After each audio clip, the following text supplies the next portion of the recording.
Sot ishte seanca e radhës në gjyqin pas padis që Vil Manushi më ka bërë mua.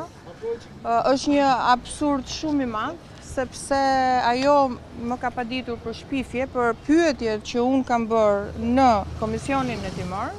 si kryetare e Komisionit Hetimor, për faktet dhe të dhënat që unë kam paraqitur në Komisionin Hetimor. Vil Manushi refuzoi të vinte, e mbrojtur nga Edi Rama, i cili la porosi për të vetmin person që të mos rritej në Komisionin Hetimor ishte Vil Manushi, pra refuzoi të vinte në Komisionin Hetimor dhe më paditi për të njëjtat pyetje dhe çështje që u paraqitën në Komisionin Hetimor. Dhe nuk e ka pasur me gjithë deputetët e tjerë, por e ka pasur personale vetëm për mua, pasi dështoi të më blinte, dështoi të më mbyllte gojën, ka investuar i gjykatën për një çështje krejt absurde, e cila në fakt tregon sistemin që ka ngritur Edi Rama. Unë për check-upin kam folur 10 vjet, që në kohën që paratoheshin termat e referencës apo dokumentat e tenderit, e kam denoncuar që për mënyrën se si është tenderuar, që ju dha uqep për Vilmën dhe ju dha asaj, sepse ishte mikes sponsore e Edi Ramës, e kam denoncuar në mënyrë të përditshme implementimin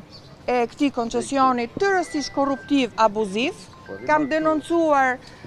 abuzimin që është bërë duke pirë gjakun, sepse i merret gjak qytetarëve edhe që nuk duhet ta bëjnë check-upin, vetëm sepse detyrohen për ta bërë dhe është investuar një shtetitor. Dhe ja ku e keni, sot është paraqitur si provë në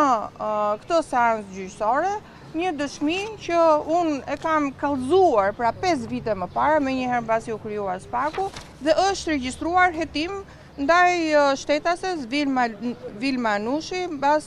procedimit penal me numër 122 të vitit 220.